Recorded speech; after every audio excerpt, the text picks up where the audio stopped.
Assalamualaikum warahmatullahi wabarakatuh. Kami dari kelompok 3 akan mempresentasikan materi menciptakan ekuitas merek. Pertama-tama, saya akan memperkenalkan teman-teman saya terlebih dahulu. Yang pertama, ada Miranda Angelina, NIM 190301159. Yang kedua, ada Mukminatus Soliha, NIM 190301179. Yang ketiga, ada Muhammad Arif Darmawan, NIM 190301185. Dan yang keempat, ada saya sendiri, Putri Rohadatul Aisy, NIM 190301194.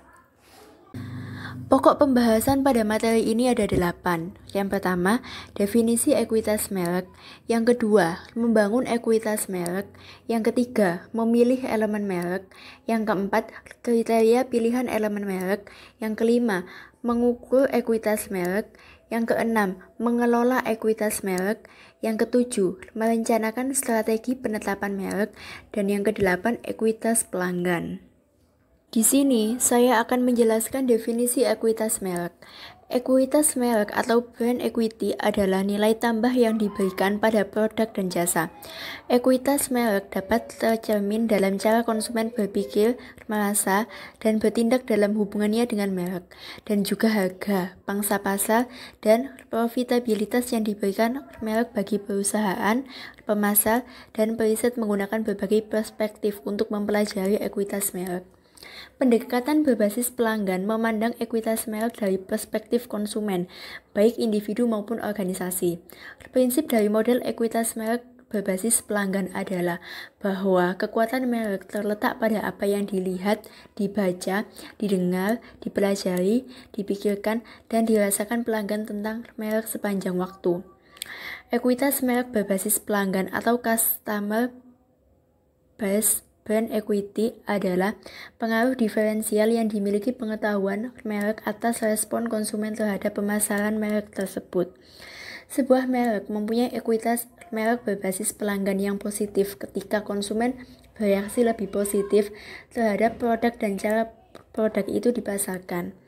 Ketika merek itu teridentifikasi dibandingkan ketika merek itu tidak teridentifikasi.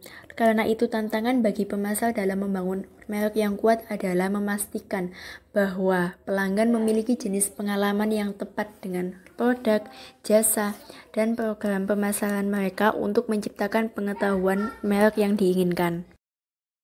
Perkenalkan, nama saya Mukminatus Soliha dengan NIM 19030111179. Di sini saya akan menjelaskan 3 pokok pembahasan. Yang pertama, membangun ekuitas merek. Yang kedua, memilih elemen merek. Dan yang ketiga, kriteria pilihan elemen merek. Membangun ekuitas merek. Pemasar membangun ekuitas merek dengan menciptakan struktur pengetahuan merek yang tepat untuk konsumen yang tepat. Ada 3 kumpulan utama penggerak ekuitas merek. Yang pertama, pilihan awal untuk elemen atau identitas merek yang membentuk merek, yakni nama merek, logo, lambang, karakter, juru bicara, slogan, lagu, kemasan, dan papan iklan. Yang kedua, produk dan jasa serta semua kegiatan pemasaran dan program pemasaran pendukung yang menyertainya. Yang ketiga, asosiasi lain yang diberikan secara tidak langsung ke merek dengan menghubungkan merek tersebut dengan beberapa entitas lain seperti orang, tempat, atau barang. Memilih elemen merek. Elemen merek atau brand elemen adalah alat memberi nama dagang yang mengidentifikasikan dan mendiferensiasikan merek. Sebagian besar merek kuat menerapkan berbagai elemen merek. Pemasar harus memilih elemen merek untuk membangun ekuitas merek sebanyak mungkin. Uji kemampuan pembangunan merek dari elemen-elemen ini adalah apa yang dipikirkan atau dirasakan konsumen terhadap merek jika hanya elemen merek yang mereka ketahui. Elemen merek yang memberikan kontribusi positif pada ekuitas merek, misalnya, memperlihatkan asosiasi atau respon nilai tertentu. Kriteria pilihan elemen merek. Ada 6 kriteria utama untuk memilih elemen merek. Yang pertama, dapat diingat, artinya seberapa mudah elemen merek itu diingat dan dikenali, kita bisa menggunakan nama-nama pendek agar mudah diingat. Yang kedua, berarti maksudnya adalah apakah elemen merek itu kredibel dan mengindikasikan kategori yang berhubungan dengan merek tersebut, ataukah elemen merek itu menyiratkan sesuatu tentang bahan produk atau tipe orang yang mungkin menggunakan merek tersebut. Yang ketiga, dapat disukai, artinya seberapa menarikkah elemen merek tersebut, atau apakah elemen merek itu dapat disukai secara visual, secara verbal, atau dengan cara yang lain. 4. Dapat ditransfer. Maksudnya adalah apakah elemen merek dapat digunakan untuk memperkenalkan produk baru dalam kategori yang sama atau berbeda. Yang kelima, dapat disesuaikan. Dan yang keenam, dapat dilindungi. Berarti seberapa mudah elemen merek itu dapat dilindungi secara hukum. Perkenalkan, nama saya Miranda Angelina, NIM 1903011159. Mengukur ekuitas merek. Yang pertama, pendekatan secara langsung dengan menilai dampak aktual pengetahuan merek. Lalu yang kedua, pendekatan secara tak langsung dengan menilai sumber ekuitas merek. Lalu yang ketiga, terdapat studi penelusuran merek atau biasa disebut brand tracking study. Lalu yang keempat, terdapat audit merek atau brand audit. Mengelola ekuitas merek. Yang pertama, penguatan merek, di mana memperkuat ekuitas merek membutuhkan inovasi dan relevansi di seluruh program pemasaran. Kalian dapat mudah untuk melakukannya jika kalian sebelumnya sudah mendapatkan pengalaman yang lebih. Lalu, yang kedua, terdapat revitalisasi merek. Terdapat beberapa hal yang dapat mempengaruhi peruntungan merek. Perkenalkan, saya Muhammad Arif Zarmawan, NIM 1903011185. Di sini saya akan menjelaskan dua pokok pembahasan, yaitu merencanakan strategi penetapan merek dan ekuitas pelanggan. Merencanakan strategi penetapan merek. Strategi penetapan merek atau branding strategy. Perusahaan mencerminkan jumlah dan jenis baik elemen merek umum maupun unik yang diterapkan perusahaan pada produk yang dijualnya. Memutuskan cara penetapan merek produk baru merupakan hal yang sangat penting. Ketika perusahaan memperkenalkan sebuah produk baru, perusahaan mempunyai 3 pilihan utama. Yang pertama, perusahaan dapat mengembangkan elemen merek baru untuk produk baru.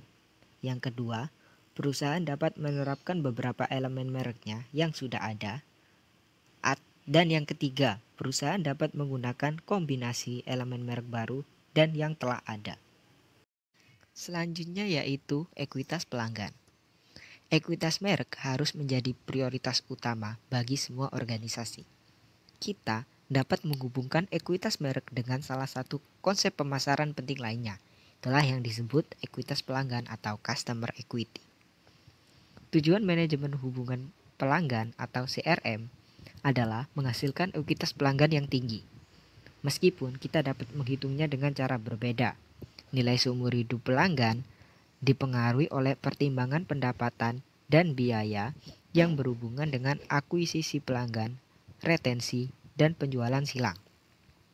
Akuisisi dipengaruhi oleh sejumlah prospek, probabilitas akuisisi dari suatu prospek, dan pengeluaran akuisisi per prospek. Retensi dipengaruhi oleh tingkat retensi dan tingkat pengeluaran retensi. Sedangkan pengeluaran tambahan merupakan fungsi dari efisiensi penjualan tambahan, jumlah penawaran penjualan tambahan yang diberikan pada pelanggan yang ada, dan tingkat respon terhadap penawaran baru. Perspektif ekuitas merek dan ekuitas pelanggan tentu memiliki banyak tema yang sama. Keduanya menekankan pentingnya loyalitas dan ide bahwa nilai diciptakan dengan memiliki sebanyak mungkin pelanggan yang membayar harga setinggi mungkin. Namun, ketika mereka dipraktekkan, Kedua perspektif ini justru memiliki penekanan yang sangat berbeda. Ekuitas pelanggan berfokus pada nilai akhir finansial. Manfaat jelasnya adalah ukuran kinerja keuangan yang dapat dihitung. Tetapi, perspektif ini menawarkan panduan yang terbatas pada strategi untuk terjun ke pasar. Perspektif ini mengabaikan beberapa keunggulan penting dari menciptakan merek yang kuat, seperti kemampuan menarik pegawai yang lebih berkualitas, menarik dukungan yang lebih kuat dari mitra penyalur dan rantai pasokan, serta menciptakan peluang pertumbuhan melalui perluasan lini dan kategori, serta pemberian lisensi. Sekian dari kelompok kami. Apabila ada salah kata mohon dimaafkan. Terima kasih. Wassalamualaikum warahmatullahi wabarakatuh.